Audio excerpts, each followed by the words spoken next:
You were born in Yotsuba in Shellstown, where life moved at a steady pace. From a young age, you admired the Marines, strong, confident people. They wore pristine uniforms, their sabers gleamed in the sun, and their ships commanded respect. You decided, I'll become one of them. I will make the world better and more just. But time passed and you joined the Marines. You were a seaman recruit, one of the lowest ranked in the force. At first, everything was fine. They issued you a new uniform, taught you how to use weapons, and explained how to maintain order. You felt pride when wearing the uniform, and the others looked at you with the same respect you once felt. You were sure a bright and just future awaited. But everything changed when Morgan was appointed as the commander of your island. He was a brutal leader, and his influence was overwhelming. Once in charge, he tyrannized both his subordinates and the civilians, forcing them to pay excessive taxes and arresting anyone he deemed a threat. Those who defied him were labeled traitors and executed by his orders. Then, he arrived. With the bounty hunter Roronoazoa, Luffy saved you and others in a single act. That day, you realized the world wasn't just about Morgan's harsh rule. You understood there were other paths, other ideals to follow. You and your comrades gave honor to Luffy and Zoro. You owed them everything. After that, a new recruit named Koby, with his pink hair, reminded you of why you joined the Marines. His determination to reach for something more reignited your faith in justice. You stayed in Shellstown and quickly realized being a Marine didn't mean being a hero. In training, you were taught not just to protect the innocent, but to follow orders without question, even if those orders conflicted with your conscience. Sometimes you had to defend corrupt aristocrats who mistreated their subjects. Sometimes you had to turn a blind eye to crimes if it benefited your superiors. You thought you'd fight evil, but sometimes you felt like you were part of it. After Morgan left, you realized nothing truly changed. The life of a Marine was filled with endless patrols, boring shifts, and constant tension. You thought you'd be fighting pirates, but instead, you spent hours staring into the horizon. When pirates did show up, things got worse. They were stronger, faster, and more skilled. Many of them had devil fruits, making them nearly invincible. And you?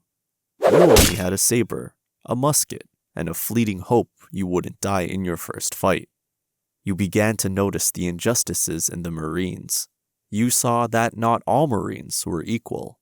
Those with connections or relatives in high places were promoted for no reason, while you stayed stuck at the same level. You understood that you could become a monster too.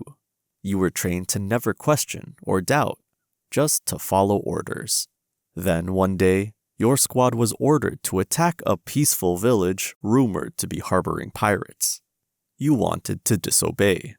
If you followed the order, you'd betray your ideals. If you disobeyed, you'd be labeled a traitor. Either way, you would lose. Over time, you realized there was no clear line between good and evil in the world.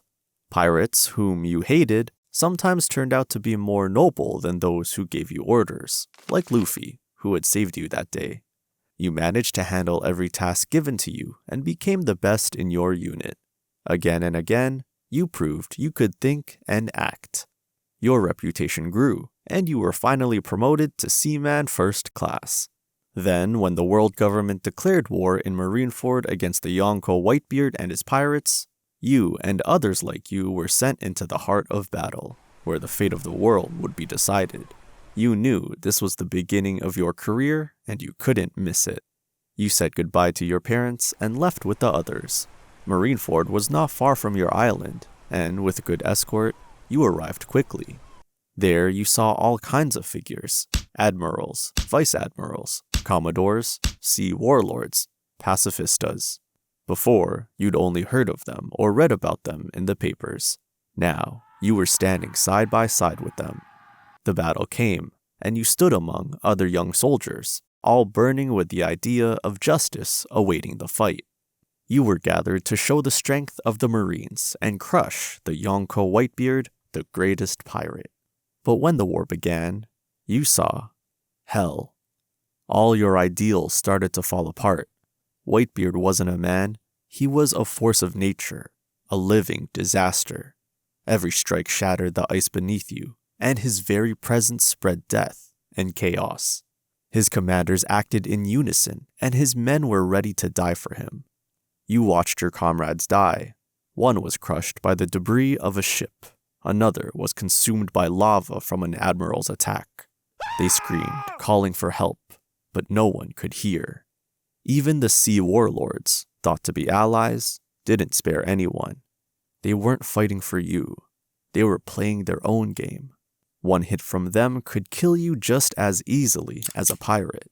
You stood, gripping your weapon, and realized there's no justice here. There's only war. It consumes everything. Dreams, lives, and minds. You thought you were ready for this, but you weren't prepared for this hell. And there, in the middle of it all, was Luffy, trying to save Port Castille Ace with Whitebeard's pirates. But this time, Zoro and his crew weren't with him. Suddenly, something incredible, like a shockwave, hit you, and you lost consciousness. It wasn't just power. It felt as if nature itself had stopped everything around you.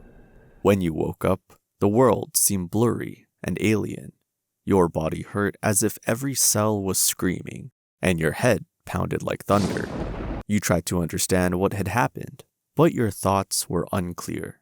It wasn't until you looked at the survivors who began to explain that things started to make sense. They told you that when Luffy screamed, something invisible and unexplainable passed through everyone nearby. Then you and your comrades fell, struck by an overwhelming force. This was explained as the Conqueror's Haki, a power granted only to a few. Luffy had grown stronger since that day.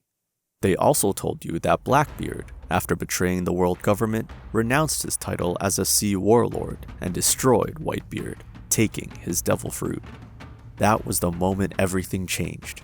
Whitebeard, the greatest pirate, had fallen, and his power transferred to Blackbeard. Everything shifted, but it didn't end there. Shanks, the red-haired Yonko, arrived, not as an enemy, but as a peacemaker. His words led to a peace treaty. You lay in a haze, struggling to understand what had happened. The war was over, but the air still felt heavy. You knew that, though peace had come, it was only a temporary calm. Life would never be the same. You had survived, but now you questioned. Was it worth it? Was it worth sacrificing your dreams, conscience, and freedom for a beautiful uniform and a prestigious title? You wanted to be a hero, but you had become a cog in a ruthless machine. Now, imagine you've reached a high rank, admiral, like Akainu or Aokiji. At this level, you know the world government cares about power, not people. Admirals are the strongest and most influential figures, but even they are bound. Despite their cruelty and belief in absolute justice, they answer to the celestial dragons. Their war against pirates and revolutionaries is just a tool for the world government. But there's more. You've realized pirates aren't always the enemy, and sometimes they can be allies. And then there's the Revolutionary Army. Leaders like Dragon openly defy the world government. Sometimes you wonder, maybe they're right. Maybe you're serving not justice, but a system that destroys lives. The hardest realization comes when you see how the regular Marines suffer. Your comrades die in battle, their families are left destitute, and high-ranking officers continue their power games. You realize no one values their sacrifices. To the world government, you're just a tool, one they'll discard when you break. And now, here you are, lying in a hospital bed, staring at the ceiling. You no longer dream of glory. You just want to survive in this cruel world, where being a Marine means an endless battle against enemies, the system, and yourself. Can you live with what you've become, or will you risk everything to find your own path? There are many questions, but few answers. But one thing you know for sure, being a Marine isn't as glorious as you once imagined.